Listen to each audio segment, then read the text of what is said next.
Et bonjour. Bonjour. Vous recevez ce matin Monsieur Boudjama Atalaï, ministre des Transports. Monsieur Boudjama Atalaï, bonjour. Bonjour. Alors, l'Algérie est le plus grand pays de l'Afrique. Du point de vue de sa superficie, le transport demeure une priorité. Des investissements d'envergure sont engagés actuellement. L'objectif à moyen terme, atteindre un réseau de 12 500 km de réseau ferroviaire. Mais la question aujourd'hui qui se pose, Monsieur Talaï, est comment rentabiliser le chemin de fer pour le transport de marchandises qui ne représente actuellement que 5%. Comment rentabiliser le transport? Le transport, d'abord, il faut qu'il y ait une demande.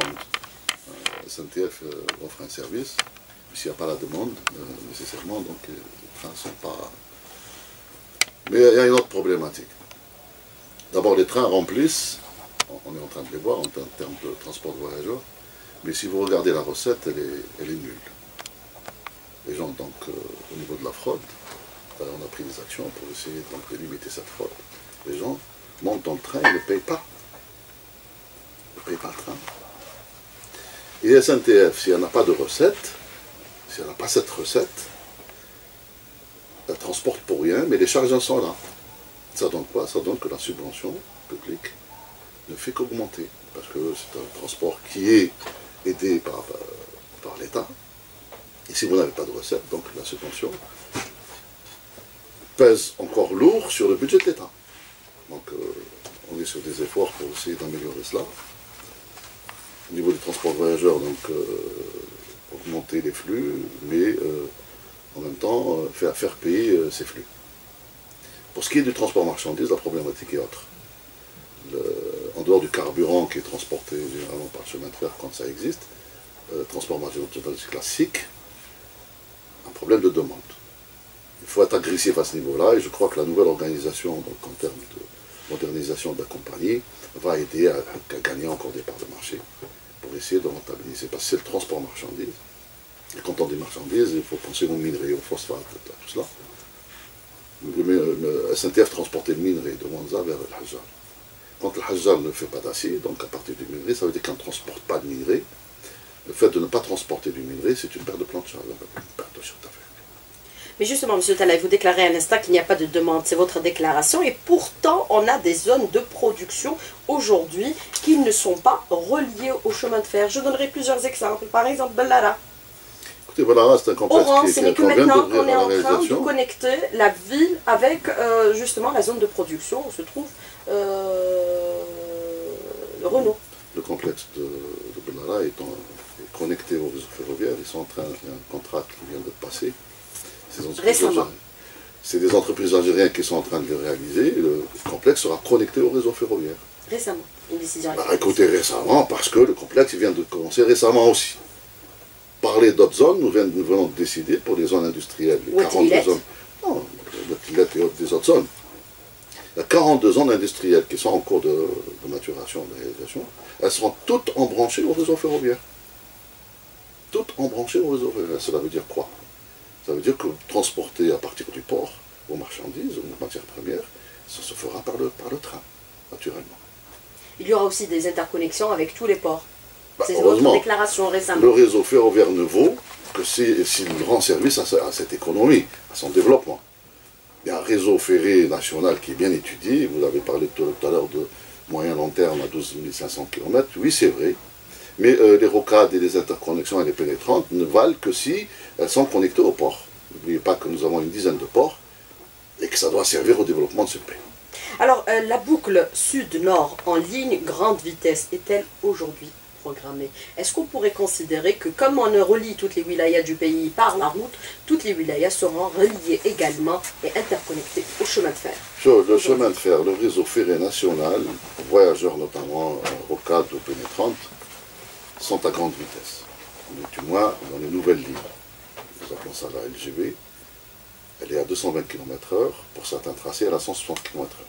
Aujourd'hui, on fait du 80 km/h. Là, on va vers 220 km. Nous allons vers les premières lignes. Elles seront en 2016 en principe réceptionnées. C'est des vrais LGV, c'est des vraies lignes à grande vitesse. Et l'objectif, c'est que la rocade Est-Ouest, elle serait à terme aussi en grande vitesse.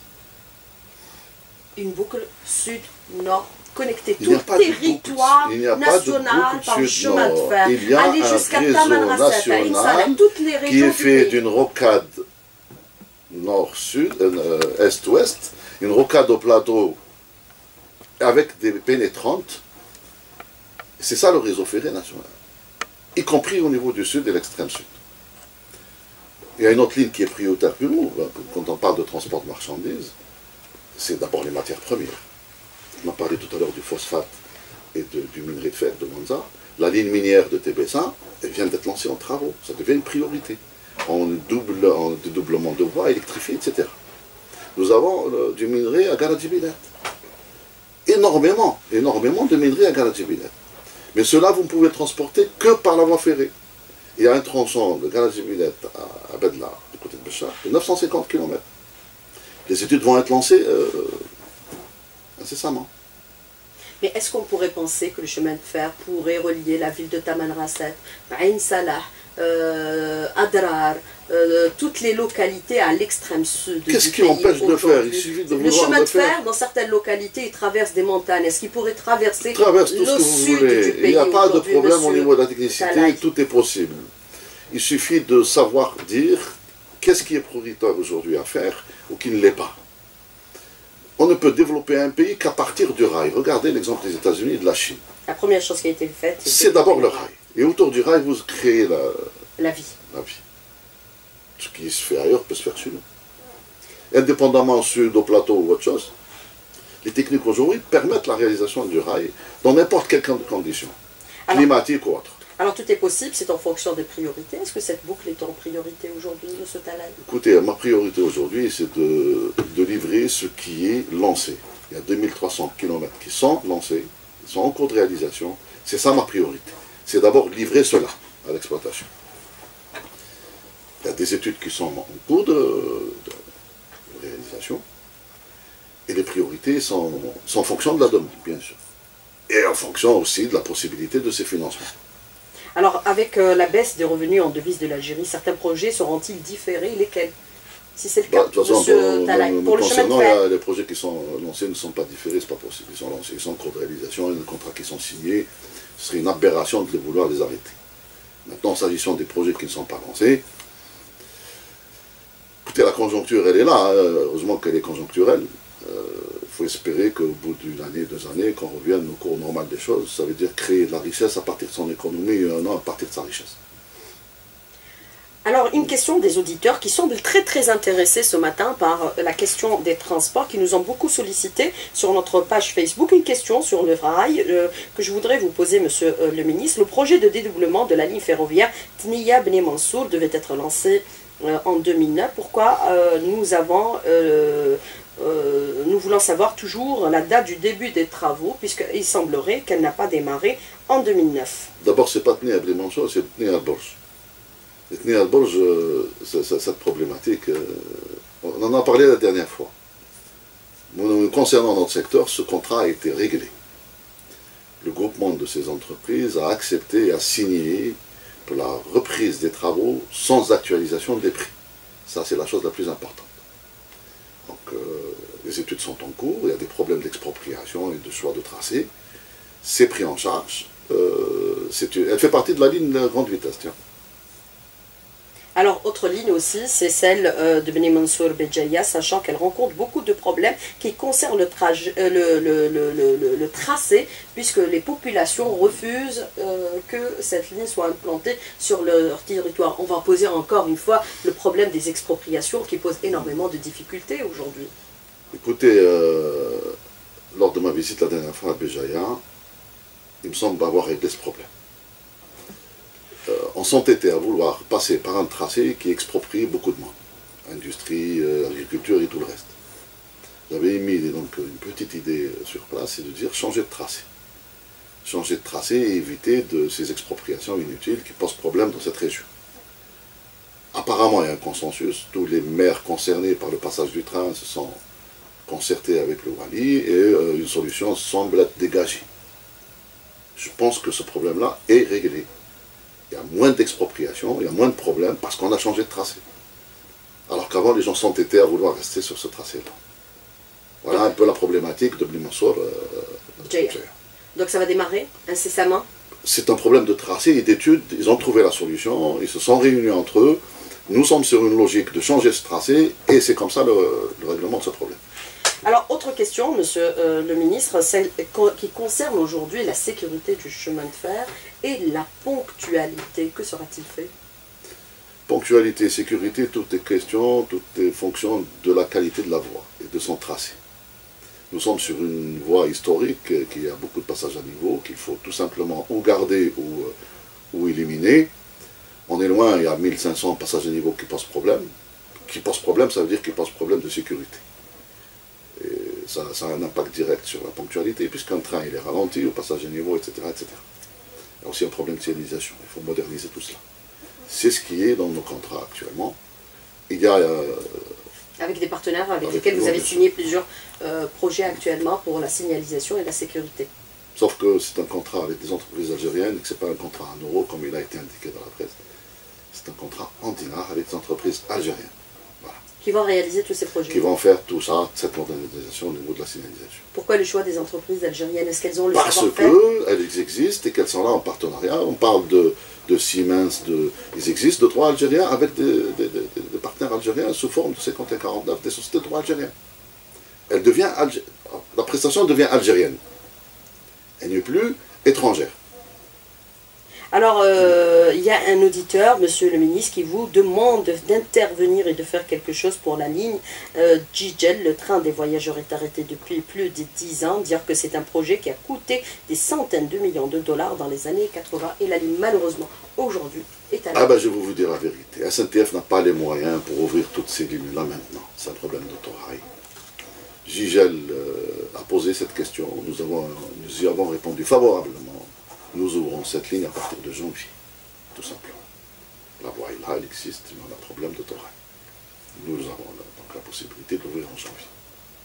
Alors sur la question des autorails, aujourd'hui, il y a eu l'acquisition d'un certain nombre d'autorails, mais les autorails vieillissants, qu'est-ce que vous allez en faire aujourd'hui? Puisque certains auditeurs aussi qui nous ont appelés déplorent les mauvaises prestations au niveau de ces autorails. Climatisation qui ne fonctionne pas parfois, et ça devient carrément des chauffe-eau roulants. Vous touchez exactement la problématique de SNTF, c'est que vous ne pouvez pas faire du chemin de fer sans maintenance et sans formation. Le cheminot, il devient cheminot en le formant, c'est un métier assez spécifique. Et un autorail ou une voiture quelconque ne peut fonctionner, ne peut tourner que si elle est bien maintenue. Il y a plusieurs marques, américaines, françaises, suisses, etc., qui nécessitent une maintenance en fonction, effectivement. Parce que c'est quoi un autorail? Une pièce de rechange qui vous manque, vous ne pouvez pas, il est immobilisé. Voilà, voilà ce qui se passe. Les derniers partenariats que nous avons enclenchés avec les Suisses, Stadler, c'est un peu dans le domaine de la maintenance. Parce que nous avons des voitures Stadler qui sont là, qui sont garées parce que General Motors. Nous avons des voitures américaines qui sont en panne parce qu'il y a un problème de pièces de rechange. Maintenant, à mon avis, la solution se règle à partir des partenariats. C'est ce que nous sommes en train de faire. La voiture Alstom, nous avons posé les conditions, on a dit oui, on achète chez vous, à une condition de l'intégrer, de la monter ici. C'est ce qui va se faire à Annaba. Si vous avez la possibilité de monter cette voiture ici en Algérie, ça suppose que vous pouvez aussi assurer sa maintenance. Mais voilà, pourquoi ça n'a pas été discuté plus tôt? Au lieu d'avoir des voitures qui sont en panne aujourd'hui, moi, ce qui m'intéresse, c'est ce que je dis aujourd'hui. Oui, allez-y. Autre question, vous dites que la SNTF n'a pas les moyens financiers aujourd'hui pour se déployer, pour être plus réactif par rapport à la demande du marché. Est-ce que cela sous-entend, comme les rumeurs le disent aujourd'hui, Monsieur Talaï, qu'il y aura éventuellement ouverture du capital de la Société nationale de transport ferroviaire? Est-ce que c'est une option qui est envisagée ou alors elle est totalement exclue par le gouvernement? Elle est exclue de fait. D'abord, ce n'est pas la volonté du gouvernement de vouloir privatiser une chose qui ne peut pas être privatisée. Donc, c'est clair, c'est net. Le transport ferroviaire, c'est la souveraineté de l'État. C'est pas possible de privatiser un secteur comme ça, même s'il était rentable. Deuxième problématique, quel est le privé national ou étranger aujourd'hui qui viendrait mettre son argent sans en récupérer, parce que quand vous faites des investissements, ça suppose que vous devez gagner de l'argent. SNTF en perd. Combien elle en perd, est subventionnée, elle en perd combien? Écoutez, pour 2014, elle a été de 7 milliards de dinars. De subvention. De subvention. Ah, de subvention. Et les pertes? Oui, mais les pertes, en fait, on ne parle pas de pertes.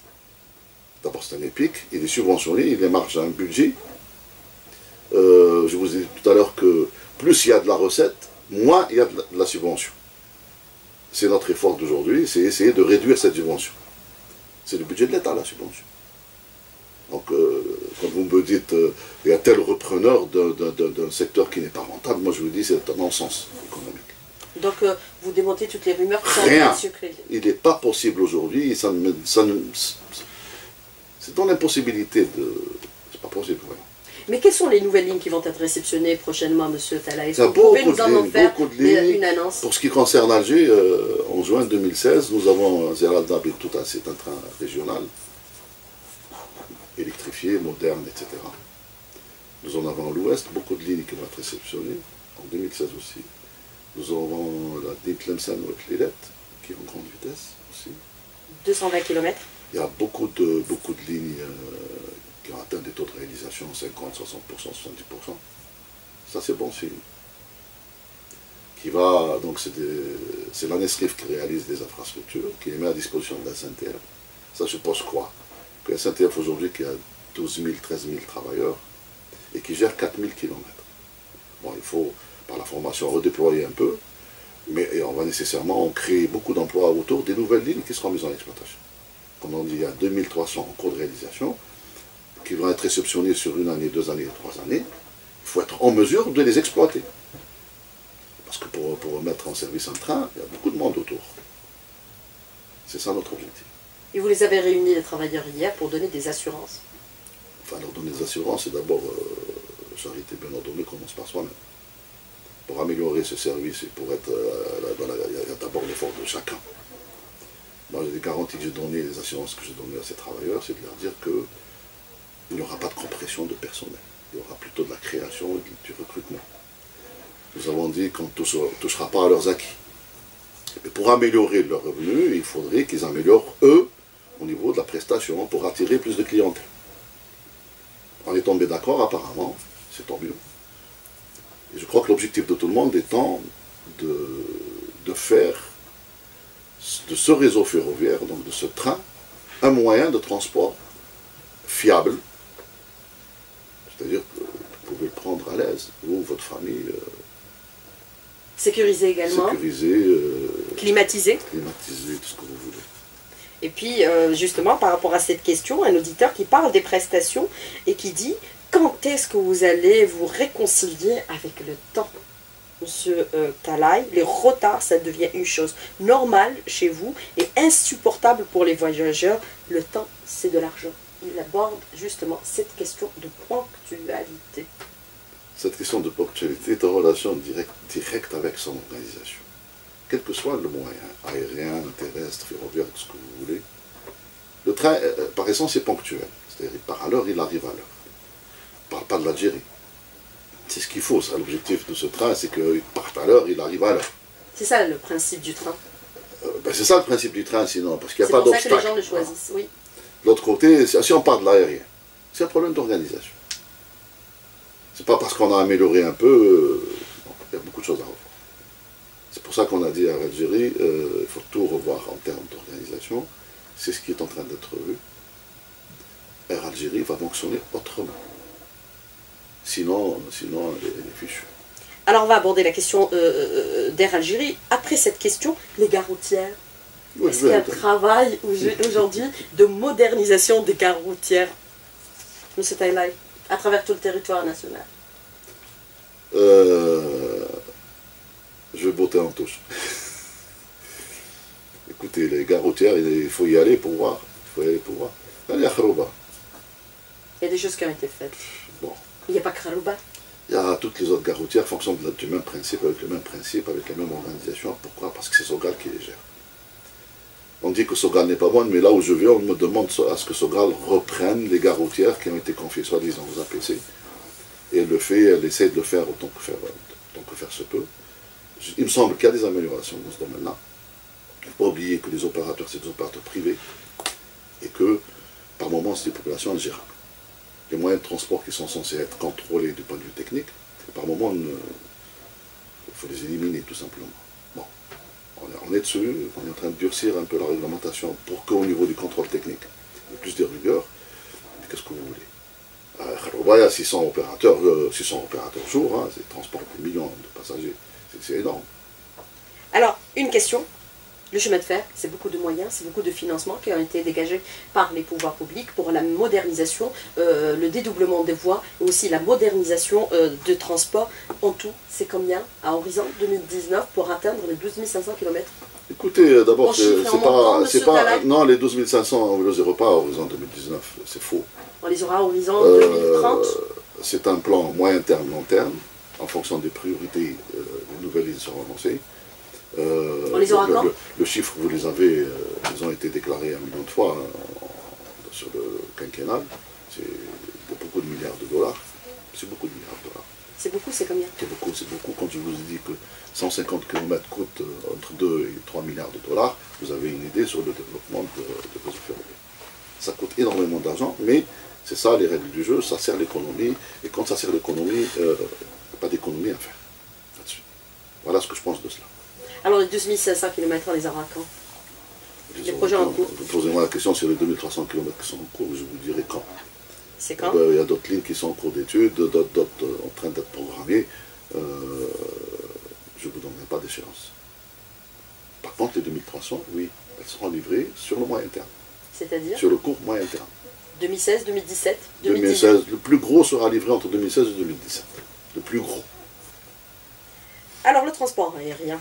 Le transport aérien, qu'est-ce qu'il en est aujourd'hui de ce secteur aujourd'hui? Il y a eu un plan de modernisation et de redéploiement de la compagnie Air Algérie. Est-ce que vous pensez que des réajustements ont été apportés pour améliorer les prestations? Il n'y a pas eu de plan de les plans, on est en train de les mettre en place aujourd'hui. C'est pas vrai. Air Algérie a pratiquement perdu toutes ses couleurs, et je l'avais dit la dernière fois. Aujourd'hui, on est en train de reprendre doucement. De toute façon, moi je suis persuadé que c'est l'organisation qui pose problème. C'est aussi un problème de comportement, donc c'est un problème de formation. Donc il faut recadrer les choses pour que l'Algérie reprenne un peu ses couleurs. Elle est dans le bon chemin puisque le plan a été validé, il est en train d'être mis en place. Ça fera mal peut-être à certains petits métiers, mais je pense que sa organisation essaiera d'en préserver le maximum par le redéploiement, par la formation, etc. Notre objectif étant d'abord de la remettre à niveau. D'abord, parce que tous les voyageurs dans également. un avion propre. Je mesure, comme je dis, propre. Avec un service adéquat. Avec la vraie ponctualité. Et quand vous avez tout ça, vous avez la sécurité en face. Vous n'aurez peur d'aucune autre compagnie à ce moment-là. Nous avons Air Algérie, nous avons Tassili, on est en train d'encourager pour aussi en faire une compagnie bis. Et à ce moment-là, je pense que Aigle Azur ou d'autres compagnies ne font plus peur à Air Algérie ou à Tassili. Et est-ce qu'on peut considérer aujourd'hui, par rapport à ces problèmes que rencontre la compagnie nationale, il y a aujourd'hui, par exemple, des voyageurs qui désertent la compagnie au profit d'autres qui s'installent ici en Algérie? Parce qu'on dit qu'il n'y a pas de concurrence, mais la concurrence existe à travers les autres compagnies qui sont ici.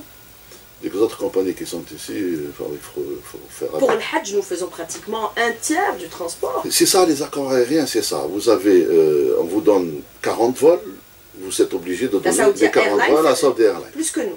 Elle ne fait pas plus que nous. Heureusement, pour le 2014, vous en fait mieux que la Saoudie. À tout point de vue, en termes de quantité, de qualité et de ponctualité. Je l'avais dit avant-hier en conseil interministériel, nous avons fait mieux que 2014. Pourquoi? D'abord, nous avons transporté plus. Avec une meilleure ponctualité, on a identifié un retard moyen par vol à 38 minutes. La Saoudie a fait 59 minutes, 58 minutes. Et encore que les retards sont dus à un fait très simple. À l'aller, tous les vols sont partis à l'heure. Au retour, dans le traitement des bagages au niveau d'Air Algérie, la main d'œuvre, donc les agents au sol, n'étaient pas autorisés à accéder à l'aéroport pour faire de la manutention. Ce qui fait que le retard de vol était dû à cela. Donc ça veut dire quoi? Ça veut dire qu'Air Algérie, à partir du moment où les choses sont claires, peut faire ses vols à l'heure. La flotte est en train de s'améliorer. Voilà, l'acquisition de 16 nouveaux aéronefs. Oui, bon, à juin 2016, on sera à 59 appareils. c'est mieux que 40. C'est lié aussi à un programme d'acquisition, on parle de système de leasing. Plus vous augmentez la flotte, et moins vous avez de problèmes de ponctualité. Parce que vous avez des avions de rechange, en cas d'immobilisation. Maintenant, il se posera le problème du personnel navigant. On a un problème, une pénurie de pilotes. Nous sommes en train d'en former, mais pour former un pilote, il faut 2 années. Mais pénurie, pourquoi pénurie, monsieur Talaï? Nous n'en avons pas assez de pilotes, ils sont sous pression, ils sont surexploités, et ça pose un problème de sécurité à Mais certains la disent qu'ils désertent la compagnie nationale pour aller vers les autres ceux compagnies. qui préfèrent aller ailleurs, moi, on ne va pas les parler des chaînes. Ils préfèrent aller ailleurs, ils diront ailleurs. On est en train de parler avec eux, de discuter avec eux. La compagnie investit pour eux, d'accord, parce que la licence, pour l'avoir, ça coûte de l'argent. Et à terme, je suppose que, parce que finalement, si vous avez 400 pilotes, vous en avez besoin de 600. Les 200, il faut les trouver quelque part, où ça se traduit par un problème au niveau de la gestion de la flotte. C'est ça le problème de l'Algérie aujourd'hui. Mais est-ce qu'on peut considérer, par rapport aux engagements que vous avez pris, par rapport à toutes les mesures qui sont engagées actuellement, que la saison estivale 2016 sera meilleure que celle de 2015? Déjà, celle de 2015 a été meilleure que celle de 2014, et j'en ai la preuve. Je m'étais engagé à... Bah écoutez, moi, je tombais là... J'avais dit... le Hajj et la période estivale sont tombés en même temps, dans la même période. Nous les avons gérés, il n'y a pas eu de problème. On a eu moins de retard et moins de problèmes sociaux que la 2014. Maintenant, sur 2016, elle sera meilleure pour différentes raisons. D'abord parce que notre flotte est plus importante. Notre organisation est en train d'être parfaite, d'accord? À parfaire, pas parfaite dans le sens parfait. J'allais réagir. D'accord? Ben, j'ai vu votre réaction, ne vous inquiétez pas. Donc il faut espérer que la 2016, vous apprécierez, ne vous inquiétez pas. Eh bien, on l'espère aussi pour les voyageurs d'Air Algérie. Aussi, autre question, si maintenant on met des moyens en place pour assurer la ponctualité, un meilleur transport de nos voyageurs, de meilleures prestations aussi, parce que ça c'est aussi important, un aspect très très important, au niveau de l'aéroport, le traitement des bagages. Si on gagne du temps en arrivant, en prenant l'avion, on perd plus de temps en attendant son bagage, or que le bagage et son traitement incombent à la compagnie nationale. Moi je vais vous donner une explication simple. On arrive à l'heure, on passe 1h30 en relation avec la sécurité, le temps n'a plus aucune importance pour moi. 1h30 Écoutez. D'attente? Quand vous recevez des bagages, c'est normal? un 330, c'est 250 passagers. Quand on sait qu'un Algérien qui vient de Dubaï, il vient au minimum avec 2 valises. C'est 500 valises, 400 à 500 valises. Comment font les autres pays qui passent des bagages qui viennent de toute provenance? Parlez de ce qui se passe chez nous. Parlez de ce qui se passe chez nous. Moi, je vous dis, la problématique au niveau d'Alger, c'est celle-là. C'est que chaque bagage passe au scanner. Le passage d'un bagage, d'une valise au scanner, c'est 10 à 15 secondes à 20 secondes. Multipliez le nombre de valises par temps, et c'est un scanner par tapis. Et vous avez un peu l'incidence sur le retard. Ceci étant dit, on a dit, un traitement normal d'un vol, en termes d'attente de bagages, c'est 30 minutes. Quand on fait 30 minutes à 35 minutes, c'est normal.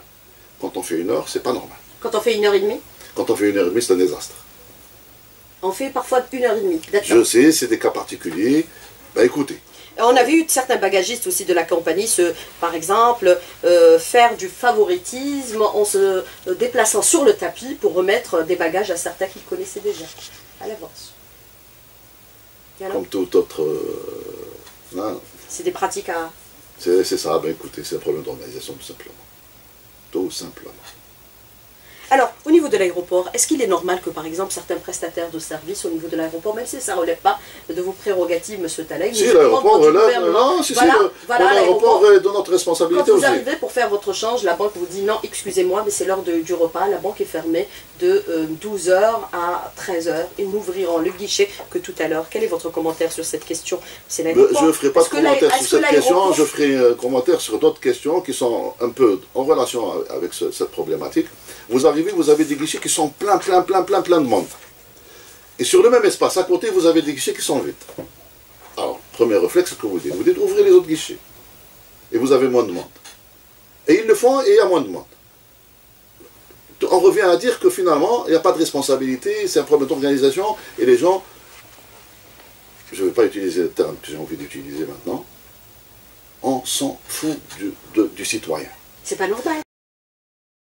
Un agent au niveau de la banque, qui est tenu d'être à son siège, doit être à son siège tout simplement pour offrir ce service. C'est clair. Dit, on est fermé même la pause est réglementée normalement. On est fermé de 12h à 13h. Est-ce que cela sous-entend aussi que l'aéroport doit fermer de 12h à 13h? Mais justement, parce que la pause est réglementée, il y a une relève, etc. Le service continue. Allez durcir encore, et puis c'est tout. Alors, le transport maritime de marchandises, autre désastre que vous déplorez aujourd'hui, parce que ce sont 4 milliards de dollars qui échappent à l'Algérie et qui profitent bien plus que ça. aux autres compagnies. Bien plus que ça. Aujourd'hui, toutes nos marchandises sont transportées par des armateurs étrangers. Notre flotte, sur 2 entreprises algériennes, est à 6 bateaux. Qu'est-ce que ces 6 bateaux sur les mouvements de marchandises que nous connaissons sur nos ports? On a 10 ports qui sont full en termes de transport de marchandises et tout est transporté par les autres. Qu'est-ce que vous pouvez faire? Donc, heureusement qu'il y a un plan de renforcement d'investissement de la flotte. Nous allons passer à 28 bateaux, j'espère à court terme, pour espérer, en fait, dans nos prévisions, on dit arriver à 30%, au moins. Nous sommes à 2% aujourd'hui. Si on arrive à transporter 30% de nos marchandises, hein, ce n'est pas le transport des marchandises des autres, c'est nos marchandises à nous. Ça donne quoi? Ça va donner une économie de 1,3 milliard de dollars, à 1,5 milliard de dollars. Alors vous dites bien plus que 4 milliards de dollars, vous avez le chiffre et le Ben, c'est ce qui est déclaré, c'est ce qui transite par la Banque d'Algérie. Maintenant, quand vous achetez en coût et fret une marchandise, le fret est invisible, il est payé en amont comme étant une marchandise. Donc si vous rajoutez à cela, ben, c'est une catastrophe. Alors vous dites nous n'avons plus que 6 bateaux aujourd'hui, alors que la CNAD dans les années 80 disposait de pratiquement 78 navires. Où sont-ils passés? Mais je préfère pas parler de l'avenir. Alors tout ce qui est passé, il est passé. Mais où sont-ils passés ces 78 navires, monsieur Talaï? Ben, ils sont sous l'eau peut-être. C'est une flotte qui a été déclassée, Elle a été qui a vendue. été reformée, qui a été vendue. C'est pour ça que je vous dis, je préfère parler de l'avenir et comment conforter notre flotte pour être un peu plus présent dans ce domaine-là, qui est très rémunérateur d'ailleurs. Et qu'est-ce qui sera fait à l'avenir?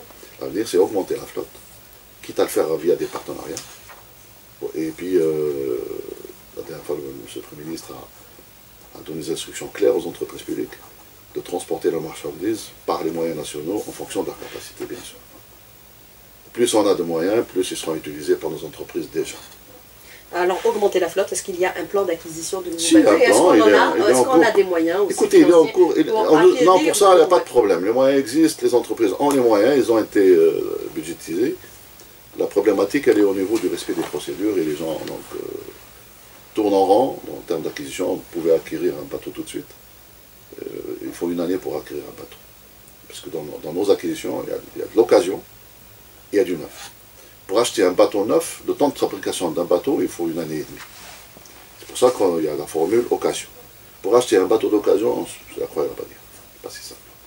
Alors, le transport de personnes par bateau aussi, que se passe-t-il aujourd'hui? Il y a une ligne qui a été inaugurée, Alger-Béjaïa, puis hop, elle s'est arrêtée. Elle ne s'est pas arrêtée, nous l'avons ouvert pour la saison quand la mer est calme.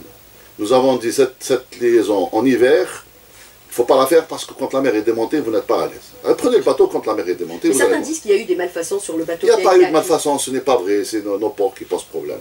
Il ne faut pas assimiler panne à accident. Une hélice a pris un filet ou défilé, c'est endommagé, il faut la changer. C'est le problème qu'il y a eu sur les acquisitions. C'est des bateaux qui sont construits aux normes, ne vous inquiétez pas, ils n'achètent pas n'importe quoi. Alors, il y a aussi d'autres bateaux qui vont être lancés pour la saison estivale, oui, bien pour sûr. Oran notamment. On le fera avec nos moyens. Avec qui est les populations le revendiquent. On le fera, non, il n'y a pas de problème, écoutez. Nous le ferons, il y a l'affrètement, nous le ferons par l'affrètement, pas nos moyens. Mais l'affrètement, c'est de l'argent aussi. Écoutez, c'est un service que vous n'avez pas de flotte qui vous appartient. Et vous avez un service à faire, vous êtes obligé de passer par l'affrètement. Même dans l'aérien, là, il y a l'affrètement.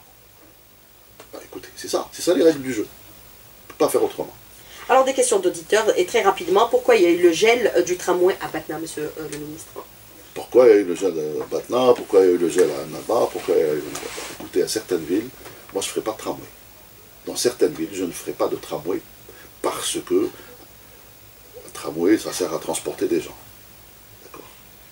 Maintenant, nous avons différé certains projets, nous n'avons pas annulé, nous n'avons pas gelé, nous avons différé. Là où c'est utile de faire le tramway, qu'il est utile pour transporter des populations, nous le ferons quand les moyens financiers le permettent. Là où ce n'est pas utile, c'est quelle localité aujourd'hui, monsieur Talaï? Il y en a beaucoup qui sont lancés et qui ne sont pas utiles. Alors, autre question d'un auditeur, il dit que les auto-écoles, une des grandes faiblesses de votre secteur, la formation. Est-ce que vous allez être plus regardant au nombre des accidents de la circulation que nous vivons au quotidien, ce drame qui se déroule sous nos yeux, sur nos routes? Il y a un problème de réglementation, c'est vrai, il faut durcir au niveau de l'auto-école, il y a un problème de formation et de niveau du formateur. Il faut former les formateurs. Et puis, la dernière fois, j'avais dit qu'il y avait des promotions pour donner des permis. Que les auto-écoles entre elles se faisaient de la course pour attirer plus et à meilleur prix en plus. Au détriment de la formation. Au détriment de la qualité. De la formation. Vous faites du n'importe quoi. Alors, révision du code de la route, est-ce que c'est un projet qui est en cours aujourd'hui, puisque la DGSN a appelé à durcir certaines dispositions du code actuel? Non, c'est pas dans la priorité le code de la route aujourd'hui, même s'il faut le faire. J'ai une priorité, c'est de sortir le permis à point, puisque la carte d'identité biométrique, ça y est, elle va voir le jour au courant du premier trimestre, début d'année 2016, et que juste après, on lance l'organisation du permis à point, puisque le permis à point est un problème de fichier, et le fichier étant fait au niveau du ministère de l'Intérieur. Donc bientôt le permis à point. Voilà, donc le permis viendra après la carte nationale d'identité, et si vous avez un permis à point, ça veut dire qu'en termes de gestion de la faute, c'est quoi le permis à point? Vous perdez des points, vous les récupérez par la formation. C'est ça l'objectif, c'est de former mieux nos conducteurs.